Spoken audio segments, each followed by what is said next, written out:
Hi guys, welcome back to my channel. Today I'm going to show you how you can factory reset your phone, especially if you have a Redmi 4A or any Redmi phone that you had right now. So all you have to do now, you can go to the settings, you can scroll down, or you can search manually for quick search a factory reset here. If you cannot find factory reset on your phone, you can try to search erase all data.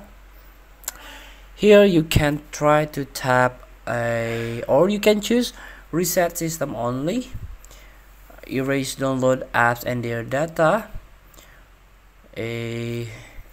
The last thing is the factory reset. This is the erase all of your data, including your photos, music, and all documents. So you have to enter lock screen password in order to proceed the factory reset of your phone. Thank you for watching. Don't forget to comment, like, and subscribe, and also click the button below. See you in the next video.